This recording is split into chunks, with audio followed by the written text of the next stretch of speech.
from New Hampshire. Back in my early 20s, I lived about 30 minutes outside Manchester. I had a girlfriend of 2 years that I had just broken up with. It was a strange time in my life, the kind where you're sort of wandering, figuring things out, maybe looking for meaning without realizing it. My grandmother was extremely religious and would attend liturgy, well, religiously, no pun intended. After my grandfather passed away, I started going to church with her every Sunday. I tagged along partly to support her and partly because I felt like maybe I needed a bit of grounding myself. My grandfather had been a decorated veteran, well known and respected in our community, and losing him left a huge hole in her life. Even though she was grieving, her faith was unshaken. She'd tell me that she knew he was finally reunited with the Lord, and I could see how much comfort that gave her. I admired it, honestly. Faith like that, the kind that brings real peace, is rare. I think it's something that people search for their whole lives, even if they can't always put it into words. One Sunday after the service, I met this girl. This whole thing still feels like a fever dream. I'd never seen her around before, which was unusual since our community was close-knit, especially at church. She was striking, with dark curly hair and deep hazel eyes. I waited for the service to be over and approached her. Part of me was just attracted to her, but there was another part of me that was just curious about seeing someone new there, especially someone that looked around my age. We started talking, and the spark was definitely there. I'm sure everyone knows what I'm talking about, where you just meet someone and immediately feel a connection. Her name was Kaylee, and she had a kind of quiet, mysterious charm, and I found myself drawn in. I kept trying to ask her specific questions about her past, like family and home life, but she would crack jokes and tell me I'd have to take her out for those answers. I actually really enjoyed the banter. After a little playful nagging, she told me that her family recently moved to the area and she went to college nearby, which explained why I had never seen her before. By the time we wrapped up, I managed to get her number, and I was kind of riding the high of meeting someone new. Over the next week, we texted pretty frequently and exchanged social media. I remember scrolling through her Instagram at one point, surprised that she had so few followers. I preferred that though. The last thing anyone wants is to fall in love with someone that the whole world knows. We talked about a lot of things, and she eventually opened up more about her family. I don't want to say too much, but her situation wasn't great. Her stepfather was a nasty alcoholic and frequently mistreated both her and her mother. Her biological father was substantially worse though. She wouldn't give me specific details, but apparently they had to move to get away from him. She transferred schools and everything, leaving everyone and everything she had known behind. I didn't want to overstep and ask her about her father. I was just glad she was opening up to me. As much as I loved the calculated mystique, it was nice to get to know her on a more personal level. I neglected to coordinate a date with her just yet because I figured I'd see her at church. The following Sunday, she was there again. I took it as a sign and asked her on a date after the service. She didn't hesitate. She just smiled and said yes, and we made plans to meet up later that week. I spent the rest of the week thinking about her, nervous about our first date. When the night finally came, we kept things simple. We saw a movie and grabbed a bite to eat, nothing fancy, just an easy night where we can talk and get to know each other even more. I honestly thought it was going really well. She was a great listener and she seemed genuinely interested, which was refreshing. I didn't want the night to end just yet, so after dinner, I suggested going for a little drive, thinking it'd give us a chance to keep talking without the noise of a restaurant around us. So we hit the highway, driving out of town a bit. We were driving along one of those roads that was technically a highway, but looked more like a normal 2-lane road. It was windy and there were trees on either side of it. Everything was perfect. It's crazy how things can change in an instant. What I'm about to describe to you is something I will never be able to purge from my mind.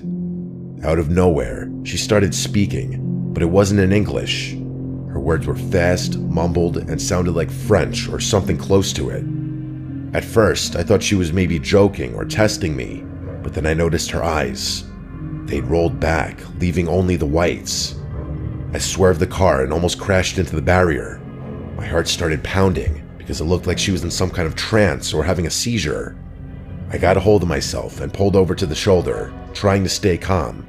At that point, I was internally panicking. I fumbled for my phone and called for an ambulance, not knowing what to say other than I thought she was having a seizure. As I waited, I kept checking on her, unsure if she even knew where she was. She was still talking and her head seemed to be vibrating. I didn't know what the hell to do. I didn't want to touch her, but I felt like I had to do something. I had never been more terrified in my entire life. Then, just as suddenly as it had started, it was over. She snapped her head to look at me and shut her mouth. She blinked, with her eyes going back to normal, and she gave me this wild, wide-eyed expression. I will never forget that look as long as I live. Before I could say a word, she threw open the car door and literally sprinted full speed into the woods. I'll say that again, she literally ran into the woods. I was trying to make sense of what just happened, but I just couldn't move. My head was spinning and I'm pretty sure my hands were still trembling. I sat in that position until the cops and paramedics showed up. I told them everything, even though it sounded insane. Every detail about the way her eyes looked and how she'd run off. They nodded and took my statement, assuring me that they'd try their best to find her. I must have looked insane, but they took me seriously enough. After that night, though, she was gone. I never saw her again. I looked for her at church, but she never showed up. Her Instagram was deleted, and she had apparently blocked my number. It was worse than that. I got a friend to text her number, and it apparently had been erased. No amount of internet stalking ever turned anything up. I even asked people at the church if they knew her, but no one did. I don't know what happened to her, and I'm not sure I'll ever know. I don't live there anymore, and my memory of home is kind of messed up because of this incident.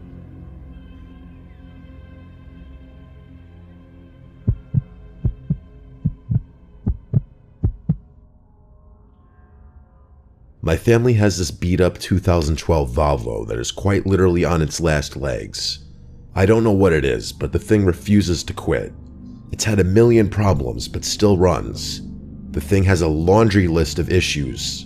Brakes that feel soft, a temperamental engine, and half the electronics barely work. My parents are basically waiting for it to break down for good so that they'll have an excuse to get a new car. Unfortunately, I'm the one stuck driving it. In addition to the myriad of other issues it's suffering from, the windshield wipers don't work at all, so driving in the rain is a death sentence. Even a little drizzle is enough to completely obstruct the driver's view. Everyone knows Nevada is the driest state though, so rain typically isn't a concern where I live.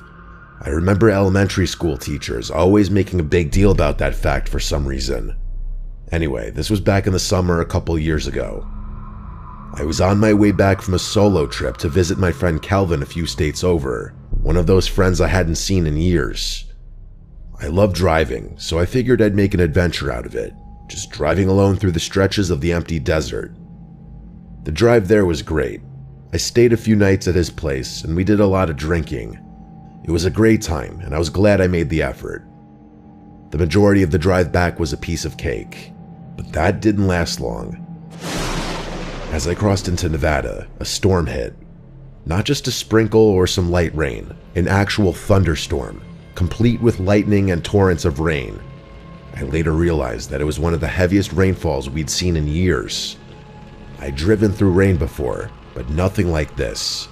It didn't really make much of a difference. With the current state of my windshield wipers, any amount of rain would force me to pull over. So reluctantly, that's what I did. I pulled off the highway and parked a considerable distance into the desert, just in case a truck or something didn't see me. I figured I had no choice but to wait it out, maybe try to get some sleep in the car. I debated calling the police for assistance with the wipers, but money was tight and I wanted to avoid a ticket at all costs. If not the wipers, they'd definitely get me on something else.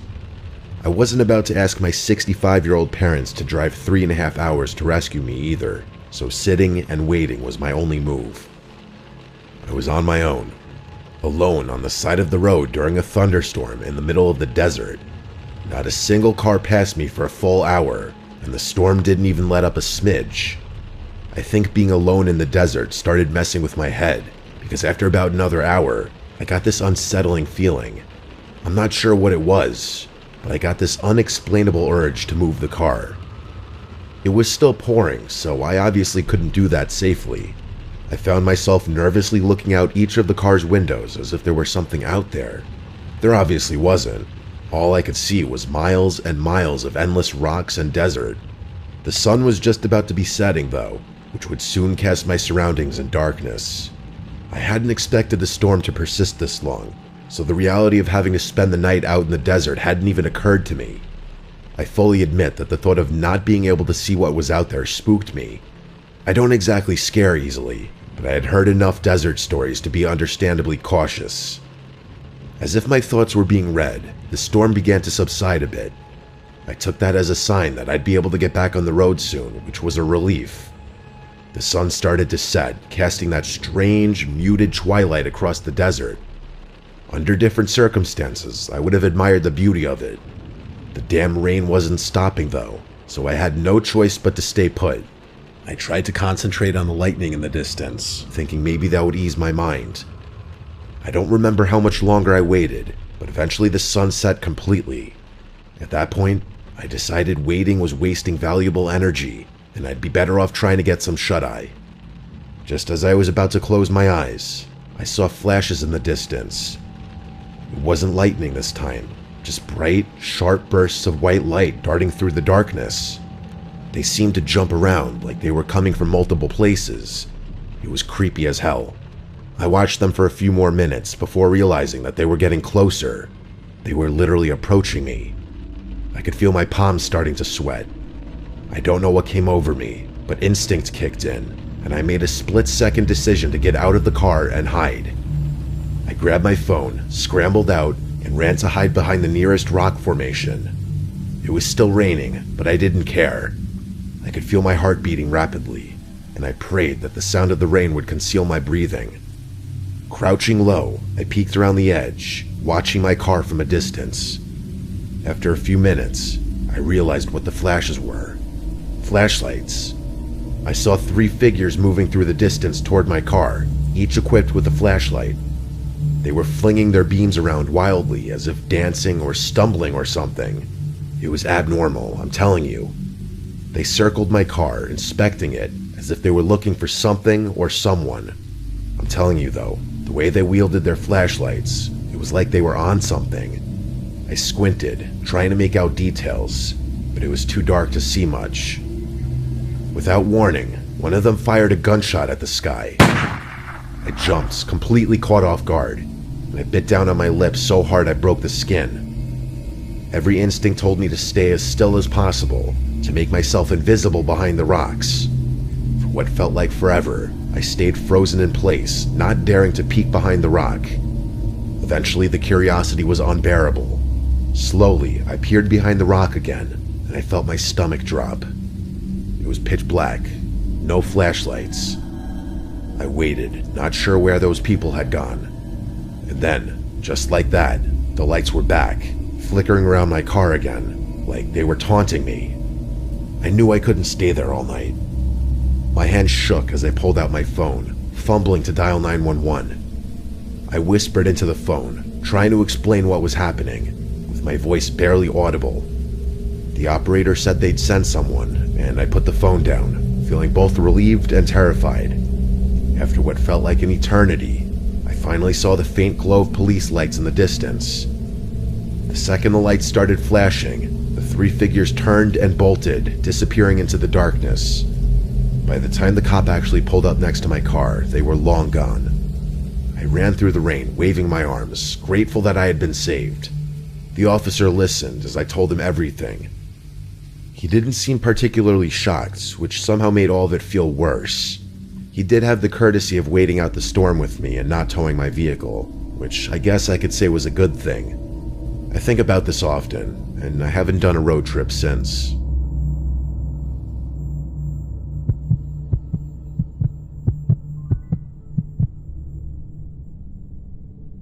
What I'm about to tell you is the strangest experience I've ever lived through. My name is Mary. My friend Carol and I were driving from Florida to New Jersey a few months back. We were coming back from visiting a few friends who went to school down there. It was a really fun time, but Carol and I had to get on with our lives.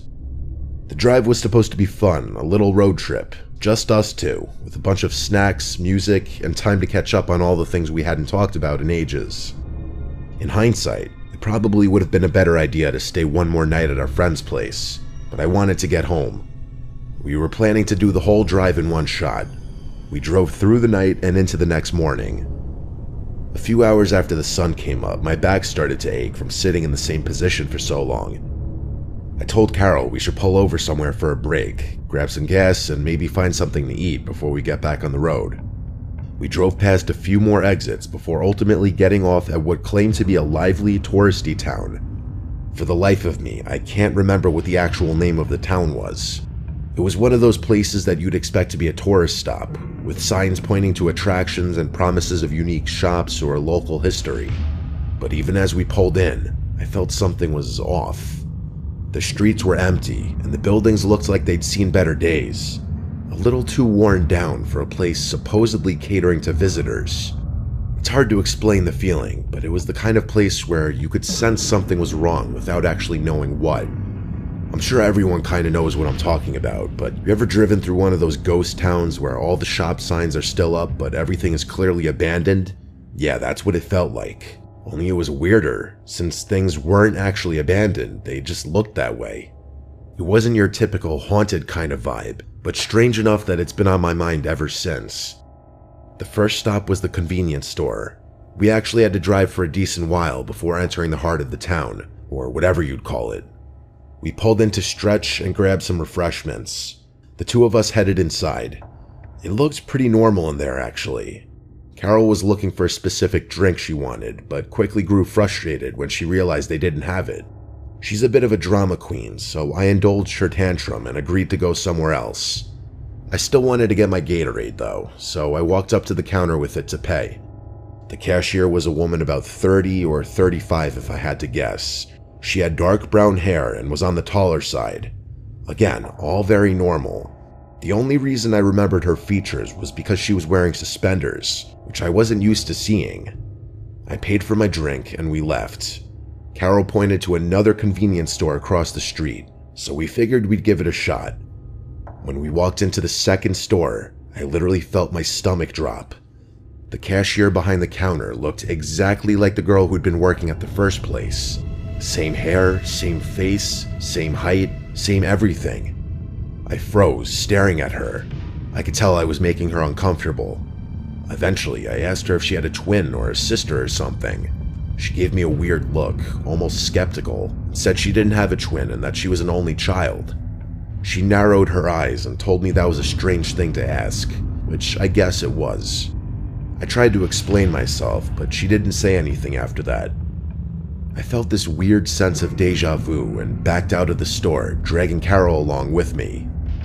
Carol was confused, but I explained myself and asked if she noticed the same thing. She said she didn't remember what the other cashier looked like, and that I was probably just tired from driving for so long. I knew what I saw though, and told her I'd prove it. We ran back to the first convenience store, but when we got there, the girl inside looked nothing like who I remembered seeing. She was a completely different person. She was short with light hair and looked middle-aged. There's absolutely no chance anyone could have confused her for the other cashier. She didn't even look like she was in the same age range. It was as if I'd imagined the whole thing. Carol told me to just forget about it and that I was tired, but I insisted that I wasn't imagining things. Eventually, I had no choice but to let it go. I was eager to get out of there, but we needed gas. We pulled into the first gas station we saw, which was void of people. It was completely empty, just our car, the pumps, and a small building at the back where you would pay. We were literally the only car in the entire lot. The two of us walked inside. Carol took her sweet time looking for her drink, but of course, it wasn't there either. I paid, waited for her, and we left. We couldn't have been in there for more than a few seconds. As we walked out, I again felt a weird feeling in my gut. What had not 2 seconds ago been a completely empty gas station was now packed to the brim. The place was overflowing with people. It was the strangest thing. Cars filled every single pump, and there were even some lined up as if we'd wandered into rush hour at the busiest station in the state. All the parking spots in the back lot were full too. To make matters worse, it felt like everyone was eyeing us down as we walked to our car. I don't think I've ever felt more uncomfortable by people staring at me. This time, Carol agreed that something bizarre was going on. I could tell that both of us felt the same eerie suspicion. It was like we'd left reality for a second, and when we came back, something had shifted. We decided to say screw it on the food and just find our way back to the highway. I didn't have much of an appetite at that point anyway. Back on the road, we didn't say much for a while. I wasn't scared, but I just had a bad feeling in my gut. I'm not sure how to even explain it. As we got slightly further away, Carol and I talked about how weird that had just been. As we were talking, a car passed us, a Toyota Sienna with a cracked windshield. I remember it distinctly because the windshield had this big spiderweb crack running through it, and the side was scratched up pretty bad. It was kind of hard to miss. Carol made a joke about it, but I can't remember exactly what it was.